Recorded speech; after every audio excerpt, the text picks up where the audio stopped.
Mi nombre es Hermes Barrio, pertenezco a la sede Amazonas de la Universidad Nacional Abierta, cursante de la especialización de Derechos Humanos en la Cátedra de Derechos Humanos de la Mujer. El objeto del presente video es exponerles acerca de la Ley Orgánica sobre los derechos de la mujer a una vida libre de violencia. Y con ello quiero hacer una especial referencia a las luchas históricas que se han generado en el mundo a raíz de la reivindicación de los derechos, con especial referencia a la Revolución Francesa. No escapa de ello las luchas y las actividades de calle que se realizaron en Estados Unidos, en Inglaterra, en Alemania. Todo ello con el objeto de lograr la igualdad de condiciones de los derechos de la mujer. Todas estas actividades de reivindicación era porque en la sociedad estaba marcada por el sistema patriarcal, donde el pater familia, el padre de familia, jugaba un papel importante tanto dentro del núcleo familiar como en la sociedad. En la sociedad ocupaba todas las posiciones importantes de participación política, pública en la toma de decisiones, y se relegó a la mujer a las actividades del hogar, a las actividades de crianza de los niños y las actividades del quehacer cotidiano en el hogar. Y de esta manera, con el tiempo, la mujer ha luchado para que se le reconozcan todos sus derechos en igualdad de condiciones que los hombres. Y es así como en el último siglo hemos encontrado a lo largo de la historia instrumentos normativos que se han reconocido en diferentes países, pero hacemos especial hincapié al año 1979 con la entrada en vigencia de la Convención sobre la eliminación de todas las formas de discriminación contra la mujer en el Sistema Interamericano de Protección de los Derechos Humanos. Encontramos este instrumento que trae una obligación no tanto para los sujetos de los países firmantes, sino para los gobiernos. Es una obligación, es un compromiso para los gobiernos el reconocer, reivindicar determinados derechos, como el derecho al sufragio, el derecho al trabajo, el derecho a la educación, el derecho a la participación política, el derecho a la participación pública, a ocupar cargos públicos, entre otros derechos. Es así como surge para el Estado, firmante de esa convención, la obligación de legislar conforme a ese convenio. Ahora bien, en Venezuela, en el año de 1998, se promulga la ley sobre la violencia contra la mujer y la familia. Posteriormente, en un tiempo muy perentorio, en el año 99, a través de un proceso constituyente, se promulga la Constitución de 1999, la Constitución de la República Bolivariana de Venezuela, y se dicta cónsono con todo el sistema de protección de derechos humanos, lo que genera un desfase en la ley anteriormente comentada, resultando en el año 2007 que se promulga la reforma de la ley de la violencia contra la mujer y la familia, con la ley orgánica sobre el derecho a la mujer a una vida libre de violencia. Esta ley viene a sentar las bases, conforme a la normativa internacional, de la obligación del Estado en garantizar la protección a la mujer.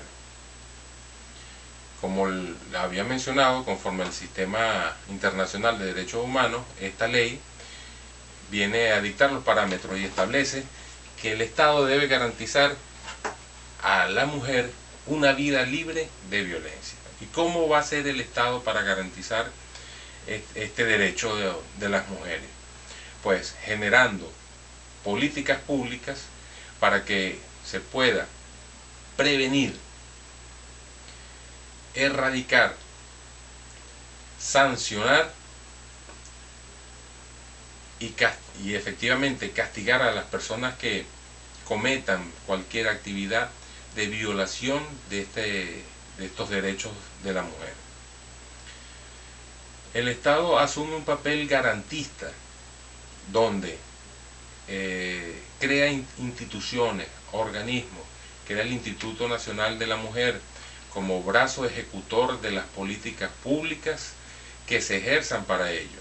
El Estado se responsabiliza por crear no solamente legislación, no solamente normas, sino crear cualquier tipo de acciones judiciales o administrativas tendientes a garantizar el cumplimiento de esta ley, ¿no?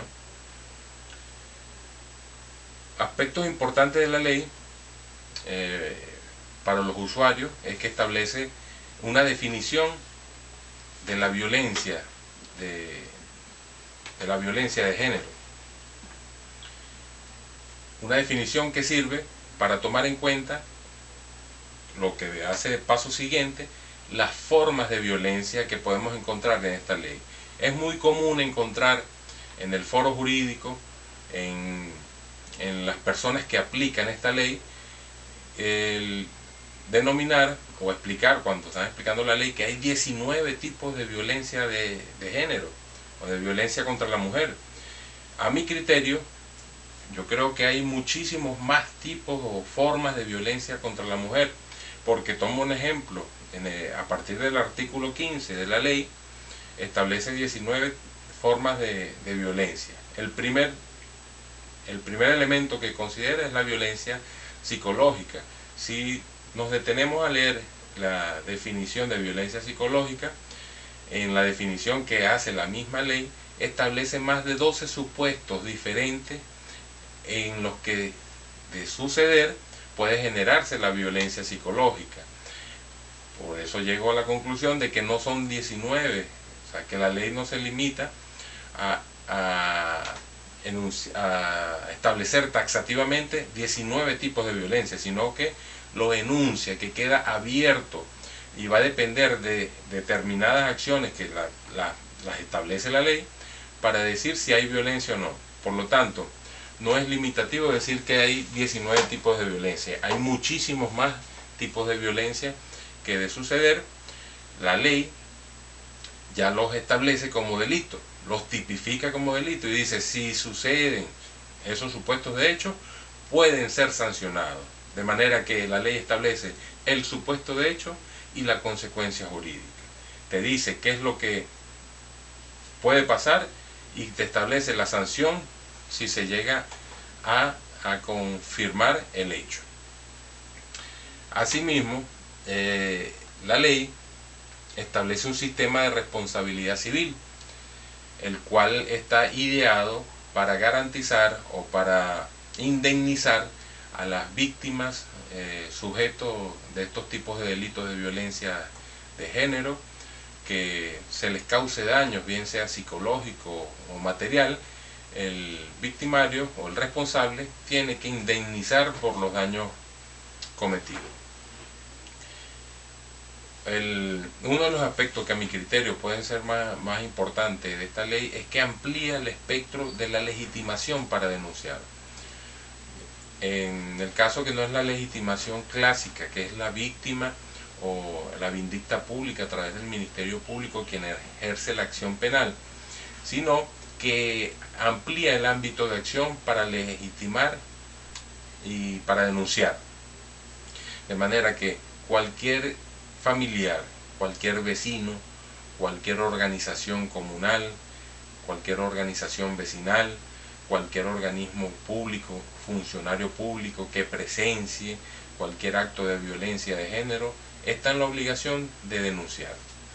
Asimismo, y con especial referencia, el sistema de salud pública y el sistema de salud privada, quienes presencien alguna situación de violencia de género, tienen la obligación de denunciar.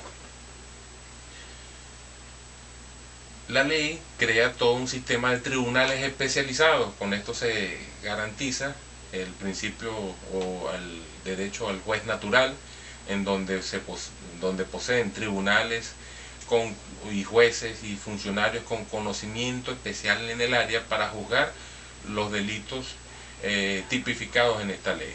Establece también el procedimiento a seguir en esos tribunales.